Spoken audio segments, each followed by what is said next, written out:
Hi everybody, I am Dr. Anil Sangli, consultant neuro and spine surgeon, and I have with me Mr. Shripad S, who is a certified financial professional practitioner and a litigation consultant. Welcome, Shripad. Today we would like to bring to you the effects of Sanskrit on the human brain and the way in which the Sanskrit, the meanings of each and every syllable of Sanskrit has on the human brain, the ability of the language itself to modify the structure of the human brain. Like how we have told about in the last sessions, the study of Sanskrit, especially in the Gurukula system, which goes in the way of memorization of multiple number of stanzas and texts and reciting it in a proper way, especially orally, the way in which it is being recited, the dictions, the precise vocalizations with a lot of melodic intonations, these will have a profound effect on the human brain. This is because various systems of the human brain are involved. One is the vocalization, one is the visualization, one is the mental imagery, the other is the audition, and all of them together with your limbic system and the memory areas of the brain will conglomerate and have an effect on the motor cortex, on the cortical regions, on the number of neurons, which can increase over a period of time and bring about a lot of functional plastic response in the brain. That means the capacity of the brain to regenerate if there is a damage, and the capacity of the brain to undergo multiple number of multiplications in the neuronal cells so that the amount of deterioration secondary to the age is reduced. The main basis of this is Sanskrit, and how the Sanskrit has come over, how the Bharatiya or the Indian system of Sanskrit, especially from the Vedas, basically the four types of Vedas which we have, and with special reference to Samaveda, where these Vedas are being recited in the form of songs. Shripad, can you give us an introduction about the Vedas, the Samaveda, the way in which Sanskrit came in, and the way in which it has been distorted over a period of time, so that over the last few centuries by our colonial rulers? Yeah, thank you very much, first of all. And starting with the effect of Sanskrit on the brain, as you explained, it has got a lot of positive impact. That is, the language has got a lot of positive impact on the brain. Why? Because the very structure or the architecture of Sanskrit itself is so marvelous. To just quote how your brain can engage itself, I'll take the word Veda. And in Sanskrit, each letter or syllable can give so many meanings. First, I'll explore on the very word Veda. What is Veda? Veda means, if I take the Grantha, that is the Vedas, to be existing for a very long time, I give the meaning as with Sattayam. Sat means that which is in existence. So the Vedas, or the knowledge which are in existence since eternity, is known as Veda. This is one meaning. Mm-hmm. And even if I have some knowledge, what is the use of it, or what does it provide to me? What is the return that I get? That is the normal thing every person seeks. With Labhe means I seek something by learning or by knowing about Vedas. What is that? It is the liberation. So if you take that you require Vedas for your liberation, it means with Labhe. It Okay. also is a reference to the Vedas. Then Veda is knowledge. So if I see the Vedas, I don't get any knowledge. So I have to know the meaning of that. So if I go into the meanings of that, it will be with Jnani. That is, I'm learning something. I'm gaining knowledge out of that. It's not only all these things, it also means that with Vicharane. That is, you're going to contemplate on so many things that are in the Vedas, and hence it is also Veda because it is with Vicharane. So these are some of the minimal gross explanations of what Veda means. Now, you told that there have been a lot of distortions. To give a brief history, in 1651, Abraham Roger, a Dutchman who lived in north of Madras, he translated a few sayings of the famed poet Bhartrhari. Okay. And after that, in 1699, Johann Ernst Hengselden wrote the first work on Sanskrit grammar, which is known as Grammatica. Mhm. In 1776, the person who is considered to be the real founder of the British domination in India, that is Warren Hastings, he got translated certain Sanskrit texts. Mhm. And he got it codified. He could not do it directly because even though he took the help of Brahmins, he could not get it, the exact words could not be translated into English because English did not have so much vocabulary. The vocabulary of English even now is very less Very compared less. to what. So he we got have. it translated first into Persian and then into English. In 1785, Charles Wilkins translated the Bhagavad Gita for the first time into English. This is the first time that an Englishman had any knowledge of Sanskrit. That is in around 1785. Until then, none of them knew Sanskrit. None of He them had studied a bit. Okay. And in 1789, Sir William Jones, who was in the Calcutta Presidency, he translated Kalidasa's Shakuntala, Oh. the famed poet. And this was the first Sanskrit text to be published in print. Uh-huh. And Thomas Colebrook, who was one of the Englishmen, he collected lots and lots of Indian manuscripts during his visit to India. And can you imagine, he collected during 1797-1798, that is during the British, the Tipu Sultan period, he had collected manuscripts worth 10,000 pounds. You can 10,000 imagine pounds. how much of Vedas we have lost. It's a wealth of information. Yeah, and it was given to the it was Where is it presented now? to the East India Company. So it will be in UK. Yeah, it's in the National Library. Oh. Then in 1838, the very first time the philosophical value of Vedas started entering into the European scholarly discussions. Until then, they did not know too much of Vedas. They were just very happy with the Sanskrit, the Kalidasa's work, Bhartrhari and other things. And Paris became one of the most celebrated places to study Sanskrit in Europe. Oh. Why? Because the British were gaining ground and French were losing a bit. In order to have any control over India, they have to go to the past of India. Mhm. And that's why they went into the ancient scriptures of India. And this is So how they started learning learning over a period of time. Sanskrit, and most of them were translated Sanskrit. It was not the original Sanskrit works. Oh. And one of the pioneers of those who studied Sanskrit, who are termed as Indologists, was one Abraham Hyacinth Anquetil Duperron, who believed or who was convinced that the key to all European culture are in the ancient Indian texts. That's what he believed. Mhm. And due to his efforts, some of them started learning Sanskrit. And one of the self-taught Sanskritists, that is Antoine de Chagny, he trained the next generation of scholars in Sanskrit. And many German scholars who did not want to be left behind, they went to Paris and studied Sanskrit. One of whom was Eugene Bunoff. Okay. He is the mentor or the guru of Max Muller. Oh. Max Muller stepped into Paris in around 1845, and this Eugene Bunoff, that is his mentor, had translated the Bhagavata Purana and titled it as Le Bhagavata Purana. Mhm. That was into French. And he encouraged Muller to publish the complete Rig Veda, though Max Muller could not do it. It is said that he could translate only a portion of that, that is only 1% of the Rig Veda, though it's considered But they to claim it to be the whole thing.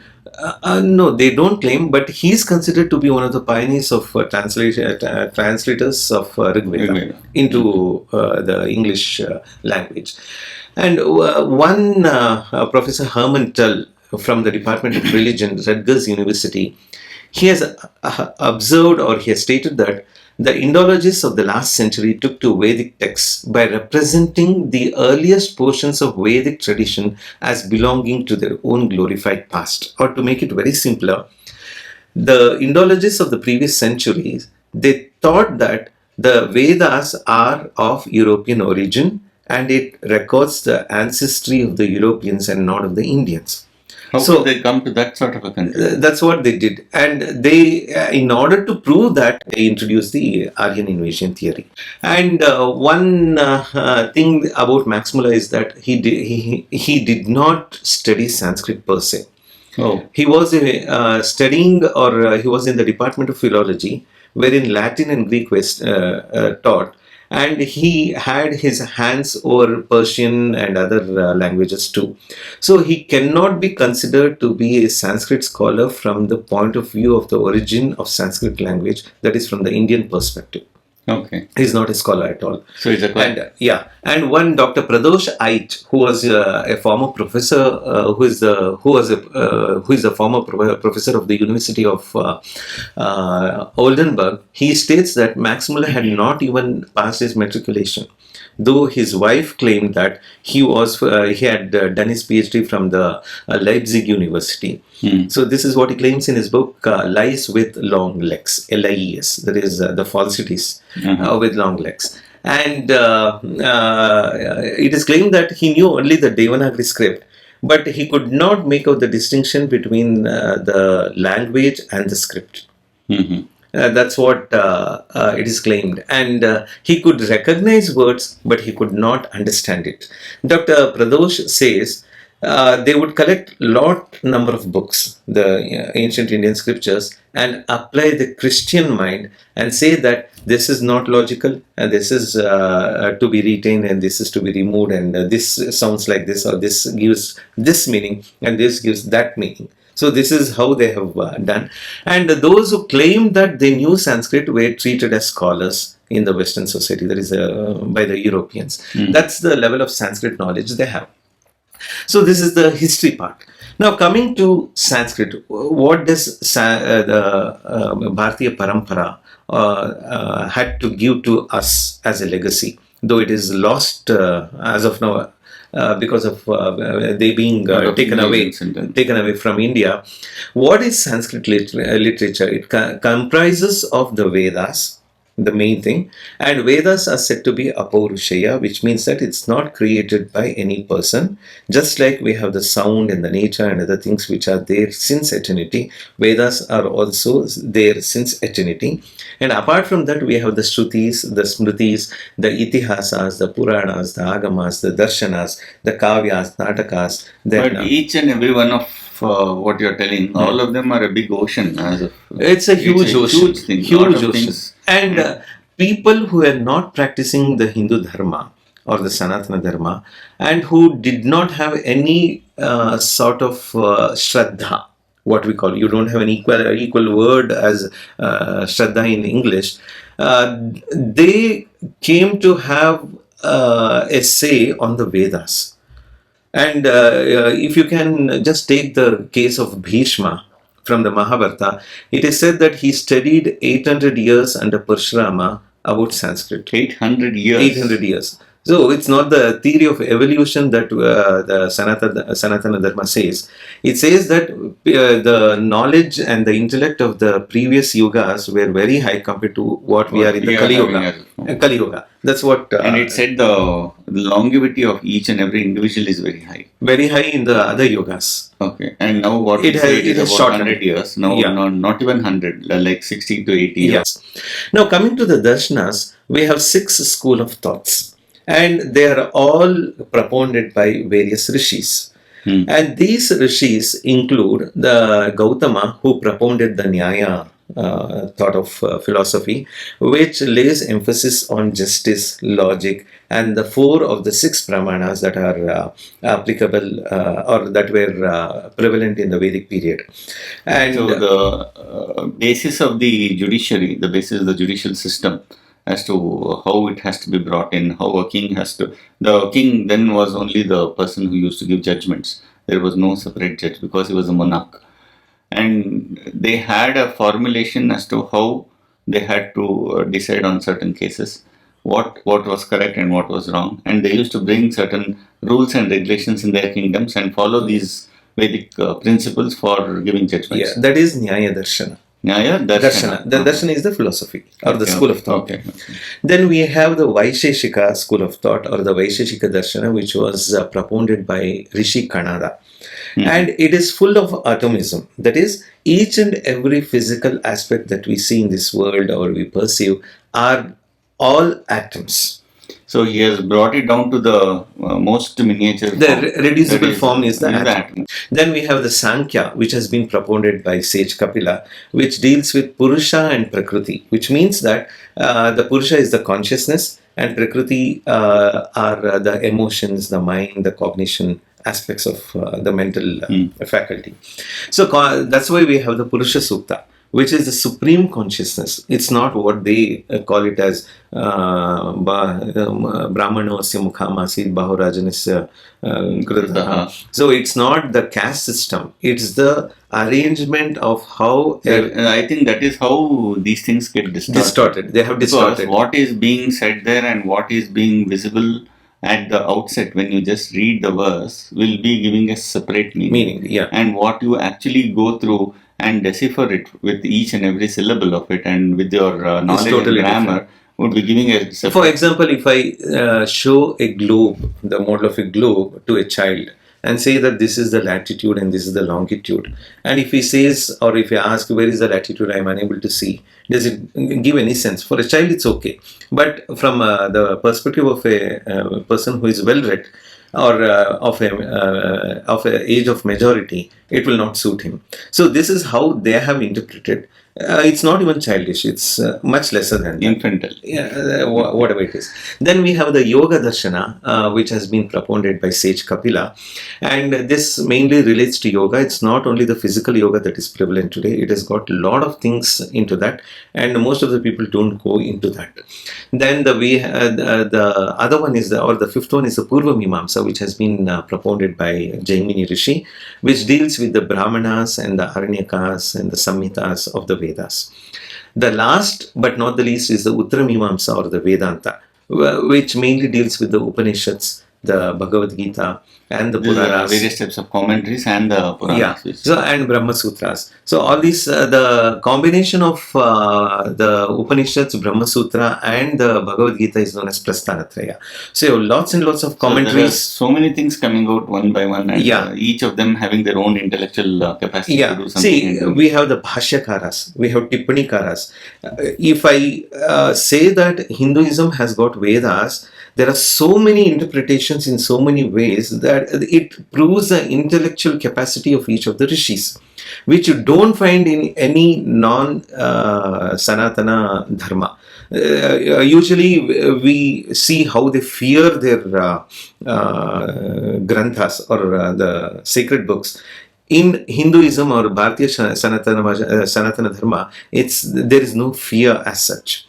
And if you take the case of the love of God, that is known as bhakti. And if you take the case of Nachiketa, went to the Yamaloka, stayed there for 3 days, got the knowledge and came back. So they don't fear the hell. Death.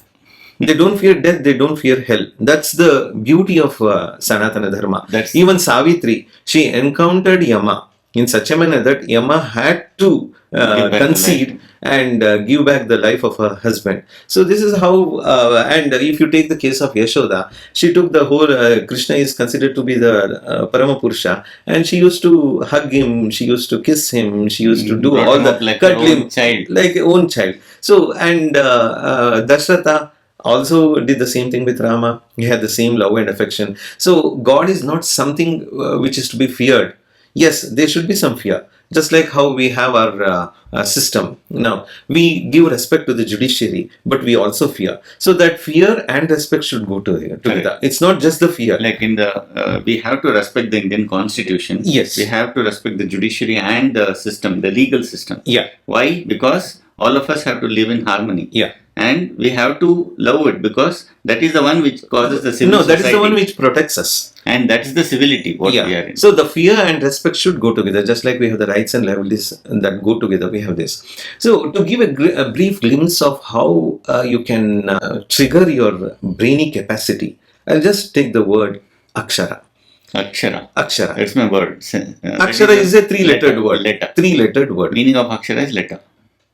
Yeah, Akshara means alphabets. Okay. If you just, for normal people who can understand alphabets, if I want to learn English, I learn A, B, C, D, E, F, G, H. And if I want to learn any regional language, I learn that particular this one. So whether you learn Sanskrit, whether you learn English, whether you learn French or Spanish or Tamil or Kannada or whichever language, there are two aspects into these things. That is, one, the visual representation. That is, if I write A in English, it means that it is A.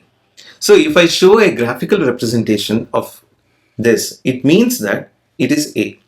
And how do I know that it is A? Because it is also given a sound. You vocalize it as A. Yeah. So if I write like this, it is always A because I am associating my auditory and the visual imagery to that particular thing as A. Correct. Then if I write like this, it is B. In the same manner you have in Sanskrit A, I, U, U. So whatever you want to learn, it is only through the alphabets, which is not only a graphical representation in the form of its own unique alphabets for each language, it is also accompanied with a sound. Yeah. Otherwise, without sound, you can't verbalize anything. It will be halfway through. You will only have a visual representation, but you will not know how it sounds. And even if a person who is illiterate, for the unfortunate persons who are congenitally deaf, yeah, who wouldn't have heard even a single sound, if you show them the letter, they will know this is A, but they won't know how it is heard. Yeah. But that's how. And most of the people cannot speak because if they have that ailment, they don't hear the sound, and that's why they cannot reproduce the sound.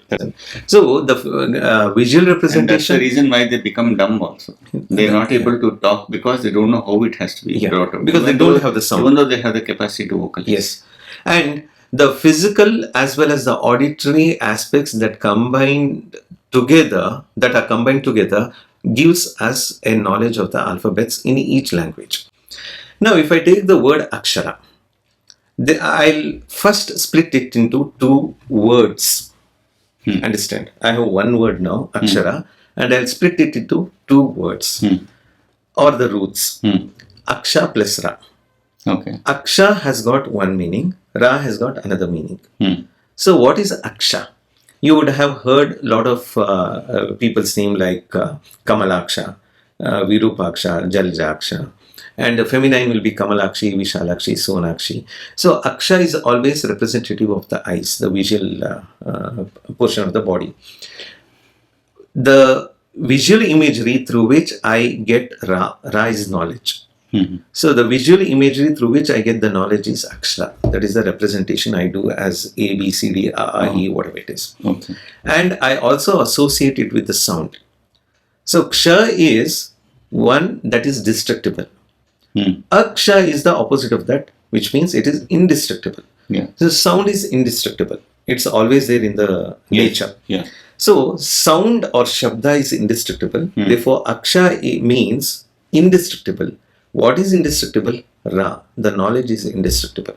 Oh, that means you are bringing out that sound is indestructible through, and knowledge is also indestructible. So we have the visual as the auditory and the visual aspect pathways with the auditory pathways of the knowledge. Particular word itself. Okay. And that means each and every letter or each and every root word have the meaning of their own. Yes. Like if you want to say in English like apple, the sound apple doesn't mean anything. Pa, la, something like that. But if you show an apple and tell them this is the name of the apple, they say it is apple. Yes. But in Sanskrit, if you just spell out a single root word like an a or a ksha or a ra, you said ra means knowledge. Yes. So the meaning of the particular root word itself, the root word itself has a specific meaning. Yes. And you have many specific meanings. Yes. And if I take the neuro aspect of this from the word akshara, aksha, as I told you, it's both the eyes as well as the sound. So it reflects the physical aspects of our body, the visual and the auditory pathways. Ra is knowledge, that is related to the mental aspect. So you have the combination of the physical as well as the mental aspect in the word akshara. So it represents your body itself. When you read, you have to have a visual impact. And when you talk or read it aloud, you will have to have an auditory impact, or when you're reading it to somebody else. And when you're doing that, you are at the same time assimilating the knowledge of what is being given there. So akshara means the visual representation, the auditory representation, and the mental aspect where you have the knowledge, or the knowledge includes so many things. So yes, it's That, only broadly, it's a broad spectrum which we represent as knowledge. wherein it includes your aspect of knowing it, memorizing it, Reasoning, grasping it. analysis, So many things. the analysis It of includes what the you whole read, brain. what you read, Yeah, and so many areas of the brain will be involved. So yeah, it the includes speech area, the everything. Basically the frontal lobe, you have the abstract thinking. yeah. And if I say something, you can bring out 2 or 3 meanings from it.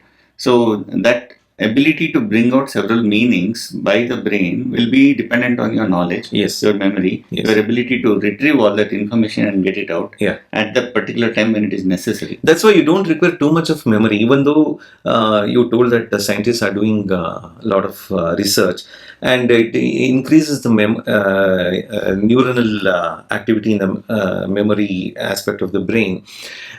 Even without memory, also you can do a lot of things in Sanskrit.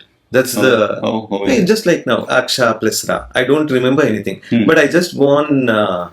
But you should know the root. I should have the knowledge. You should have the knowledge yes. of the. But I need not memorize the whole thing. Meanings of the roots. Yes. That's the reason why you have what is called as Amara Kosha. Yeah. Where you have a whole dictionary which gives multiple synonyms. Yes. So from the word Akshara, we have the Shabda as well as the Jnana.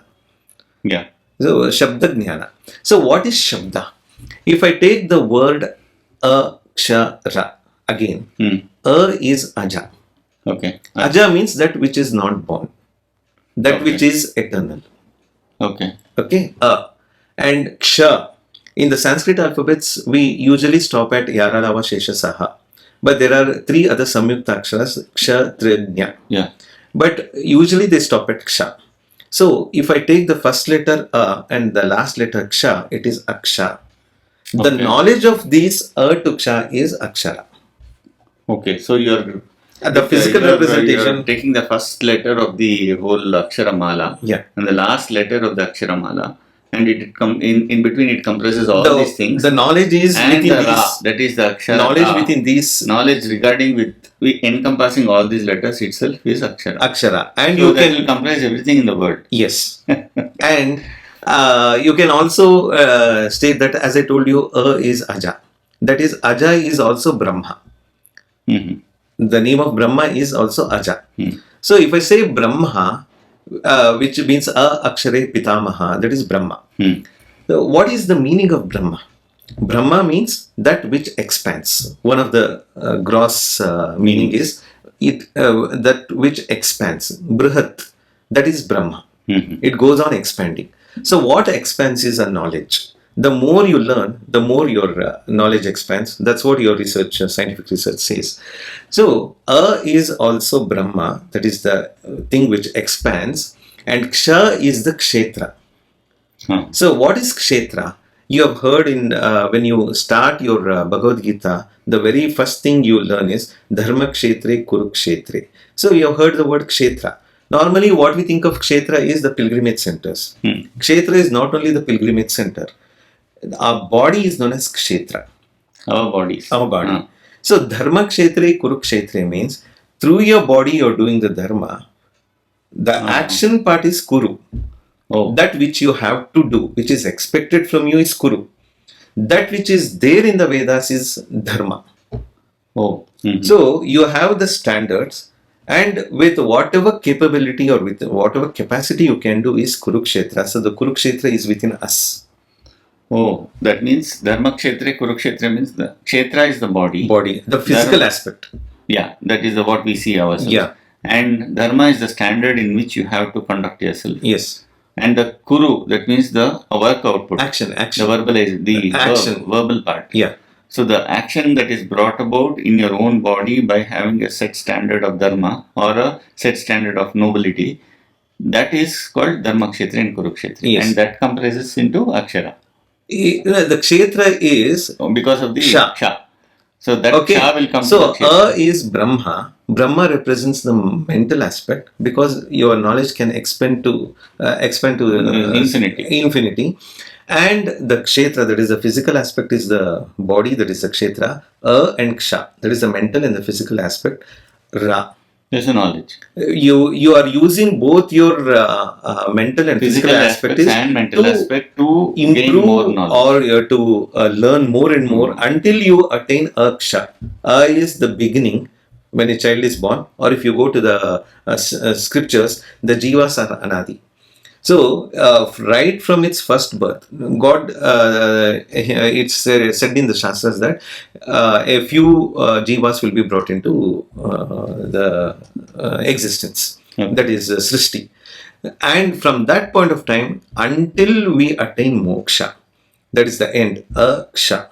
So, right from our first existence and rebirths over and over again, and until we attain the moksha, we should have that ra, that is knowledge. And according to a Sanatana Dharma, you are not given hell or heaven based on what you did in to others or what you, that's also included, but it's based on your knowledge. That is, until you attain the eternal knowledge, you will not attain moksha. Oh, So that's why it is Aham Brahmasmi. That is, my potential is so huge, I am yet to exploit it. I am yet to explore it, but I have not yet. the capacity of me is like a Brahma where I can That's why Aham Brahmasmi. I can expand it to such an extent that it can nearly match my potential with him. Whatever it is, to my infinity I can go to, and that infinity is moksha. So Akshara. That also means the physical, mental aspect. In a way, you can bring almost all the aspects of this spirituality, the religion, Modern science. and what we actually see in this just And single word. it Akshara. also means that you're pushing yourselves to act upon. It's not something you're sitting and doing. You're a lazy person. It's not like that. You have to act. That's what Sri Krishna told. Karmanyavadikaraste mapaledishu kadachana. You do. That is the Kurukshetra. Okay. And if I take only the word these are known as swaras. A, I, U are the swaras, and the kaka, gaganya, these are the vyanjanas. So swaras are two types. If I say a, I, U, these are swaras, and swara means swayam, that which has got a self-shining capacity is swara. Mhm. And if I give a musical intonation to it, we have the sapta swara, sarigama padani. If I take the alphabetic or the akshara swaras, you have a and e, which are related to the sapta swaras, sarigama padani, wherein sagama pada has a relation to the swara a, and re and ni has a relation to the letter e. So e, and e. Between this and e, swara and e swara, you have the sa. Saga Re will go to re e. Ga, ma, pa, da, all will go to a. That is n. And ni is to e.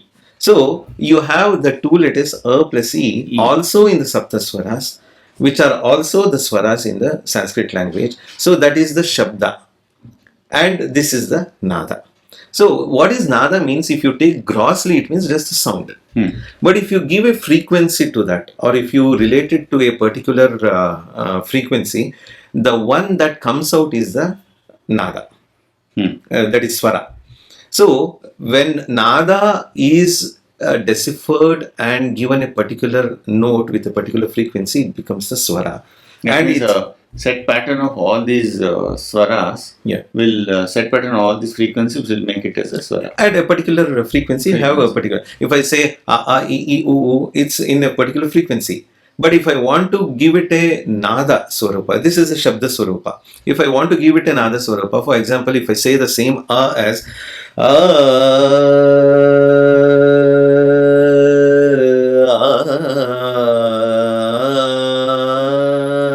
that means that same you are telling in so many frequencies. This is coming from so this becomes a nada swara. Okay. That is shabda swara, nada swara. That is nada brahma, this is shabda brahma.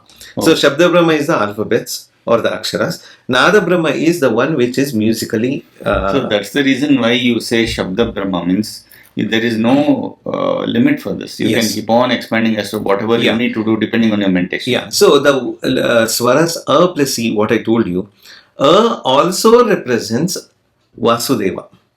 How? Lord Krishna. That is through the AKSHARA kosha. It says that is Vasudeva. So what is Vasudeva?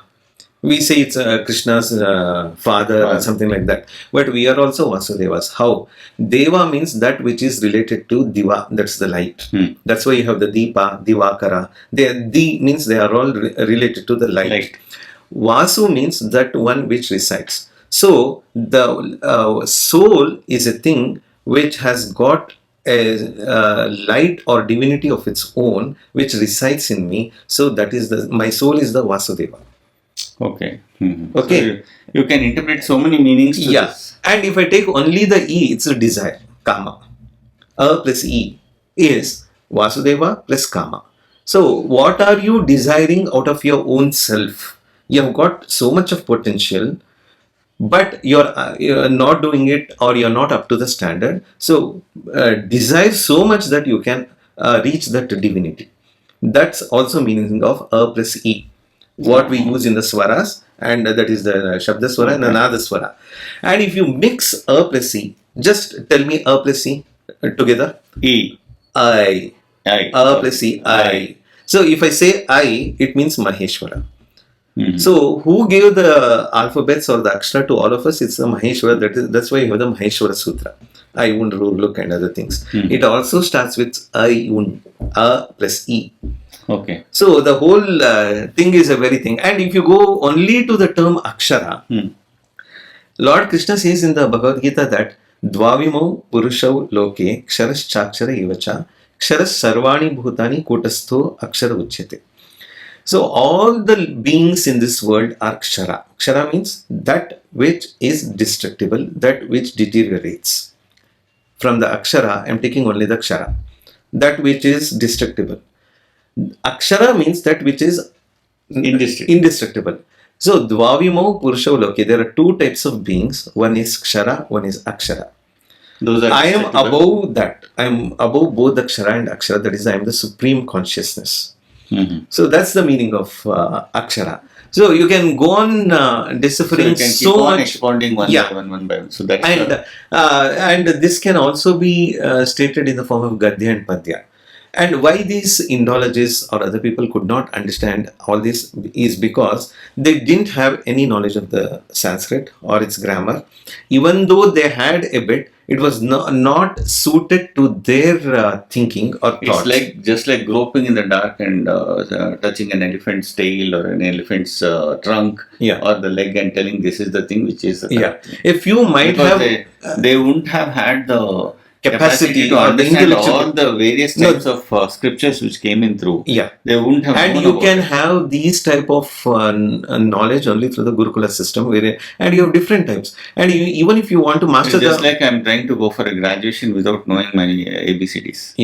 And even if you want to master only one Veda, it takes so many years. If you want to master 4 Vedas, it takes nearly 2 to 3 decades. And there are different types. You have the Ganapati and Rudra, Chamaka. Each one is a super speciality in itself, which is not discernible to the persons who are not practitioners of Sanatana Dharma or those who don't have any Shraddha in our Sanatana Dharma. And if you want to take the Gadya part, these people were not able to match with such huge intellectual capacity of the Vedas and Sanskrit. That's why Max Muller, what he called it, he told that the Sanskrit has got a disease of its own, because he most of the time referred to the Sainacharya's commentary.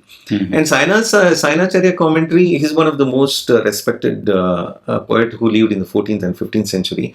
And he could devise so much of these meanings to the Vedic text, which Max Muller could not understand. So he called it foul. And he told that... calling a language such an excellent language a disease, that means I don't understand the way in which he could understand such things. Because he could not understand. That's the main and he is being treated as one of the first persons who has done a great work on translation of the Rig Veda and things like that. So that's the reason I think this is called as cognitive distortion.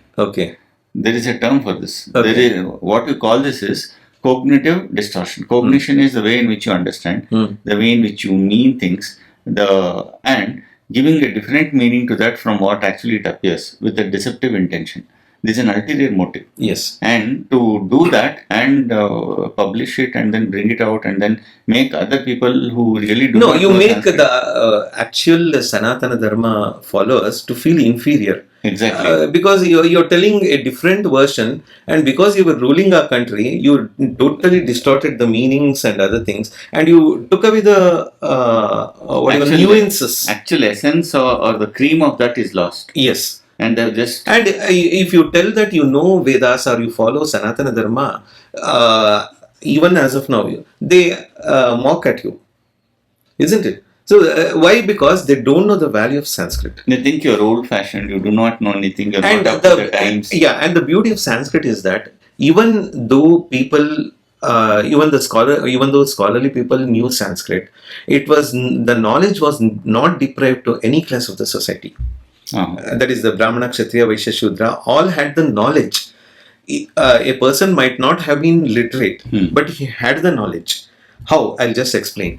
If you write ABCD, you are a literate person. And many people do write their names. They have learned how to write their names and they are considered literate. But are they knowledgeable? No. They do not have the essence of what the meaning is. Yeah. And if I can give a tradition of our Indian village system, you could see a lot of women folk going out to the field, paddy fields and other fields, and they used to do all the work while singing. And what was the singing about? It was about the Mahabharata, Ramayana, and you have different forms have of... each and every state has its own Janapada Gitas and then the Bhava Gita. There are, and the folk Gita is totally different, and it might not be... Rajasthan folk is different, Gujarati folk is different, Karnataka's folk is different, and then all of them make songs in their own language, and it will be in accordance with the various types of Sanskrit, where they give stories. Yeah, the whole concept of education system in India was such that right from the scholarly persons like Kalidasa or Bhartrihari, who could devise so many meanings, were equally knowledgeable as a person who was working in the farm field. So they had the knowledge of one particular aspect of a Purana or a story. Yeah. And this person who is considered to be knowledgeable used to do it in his own way in Sanskrit by discovering and that was also a source of living for the persons who are interested into art and culture, the music. Yeah. For example, if a Sanskrit Pandit told that Pralahada Varada, it means the whole Bhagavata Saptamaskanda. Eugene Buonoff had translated it into French, the Bhagavata Purana. If you take the Saptamaskanda, it's all about the kid Prahlada, 5-year-old Prahlada, who got to see Lord Narasimha. Or Lord Narasimha had the avatar because of Prahlada. So if a Sanskrit scholar says Bhakta Prahlada Varada, it means that Lord Narasimha. So even though you are referring Prahlada Varada, the reference is to Lord Narasimha. Okay. And if a person who was engrossed into music, he could write a separate lyric, like for example, Saint Purandarasa has the same Sanskrit thing has been brought down into Kannada. And he says, Bhakti chalavanu ariye pralhadanante. What does this mean? I don't have the bhakti or I don't have the determination as Prahlada. And this is given the Nada Swarupa. And that is given the Shabda Swarupa. Prahlada Varada is Shabda Swarupa. So you can include Nadas. And for a normal person, just like how you people prescribe tablets, I am not worried about what is there in the tablet, what are the ingredients, what is the chemical composition of that. I am not interested. I want my ailment to get cured. So I just take the tablet. Doctor has told 001. I take every night. In the same manner, whether it's a Brahmin, whether it's a Kshatriya, whether it's a Vaishya, whether it's a Shudra, all of them had access to knowledge, even though they could not read or write. And for this, I'll give another example. You have seen the Yakshagana, then the Kathakali, and if you go to the north, you have so many types in the Assam and the Manipur areas. Each one have their own folk type of presenting thing. We have seen various types of Natkas, like Natyas. In Ramayana, where Ravana is being killed by Rama. Yeah. If you take only that part of it, then they make a lot of verses with respect to that. Yeah. And then they take a bow and arrow. See, even this art and culture are akshara. That means a person who is illiterate who would work right from morning till evening in the paddy field. He used to come, and every week or every 15 days, like how you said, though he did not know how to read or write, he had the he knowledge. did not have the knowledge of the exact grammatical aspect of the Sanskrit, but he had the knowledge of all the Vedas, Puranas. Why? Because in the most temple, important thing is how you should live in the society. yeah, because in the temples they used to arrange this natakas, yakshaganas, and other things. So what is yakshagana? It's a form of depicting the itihasas, puranas, smriti, and with each dialogue you could gain some knowledge. So that is also akshara. What is akshara? As I told you, it's the visual and the auditory aspect. So visual aspect is you are seeing the people dancing. Like, oh, you have that form of songs and dance, and you are also auditorily you are engaged. So you have the visual and the auditory aspect, that is the aksha, and the knowledge, the mental and physical aspect going together. That's the visually pleasing, and also and at the same time you keep getting knowledge of what. And probably this is known as neuroaesthetics or something like that in neuroscience. So if you keep seeing that, if you keep listening to that, at the same time you get new information. Yeah. That is a conglomerated form of the way in which you can assimilate knowledge. Yeah. In an irretrievable form. That is, it goes to your permanent memory. And they had given different types of providing knowledge. For example, if a child asks, how old is the world? And you keep on calculating, say, Brahma has got so many years, so much of kalpas and so much of things. And so he has got 43 million, billion, 20, something. If you give for a child of 4 or 5 years, it cannot understand. So you have a story for that. What is that? During the Treta Yuga, there was a king who wanted to get his daughter married. And he could not find any bridegroom for her, suitable bridegroom. So he went to the lok of Brahma. And Brahma told, please wait for a minute. So after a minute, he came back. And this king asks the Brahma, why have you not created any bridegroom, suitable bridegroom for my daughter? And he told, where are you now? It's already gone. Your king is gone. Your kingdom is gone. Your citizens are gone. You are in a totally different yuga. And he comes and sees it's already Dwapara Yuga and end of Dwapara Yuga. Dwapara Yuga is, according to our terminology, 8,64,000 years. He was in the Treta Yuga. So he was at the fag end of Dwapara Yuga, means the total time that had elapsed during this period was enormous. And if you tell this story to a child in a very small story type, the child can understand according to its mental capacity. The time. See, the time. This gives a very important concept of the time and space. Yeah. The time concept, the space concept. He had gone out into the space to another place where it is called as a Brahma Loka. And he was in Bhuloka. So these two lokas have different time durations. Yes. See, we can see that even now, just like the same time in Bangalore is not the same time in US. Yes. Or the same time in Australia. No, you don't go to any place outside India. Even if you take Madras and Bangalore, there will be a degree of some 2 to 3 minutes. For convenience in India, they keep one. No, anywhere we have the standard time because of this. Yeah. And just like that, if you leave the whole of Bhuloka and go to some other place through space, that he had the capacity to do that. That's what is in the scriptures. Yeah. And when he comes back just after a minute, then that means he has lost almost 1.5 yugas. No, it's actually one ghatika. That is around 48 minutes. That's all. Yeah, in the court of Brahma.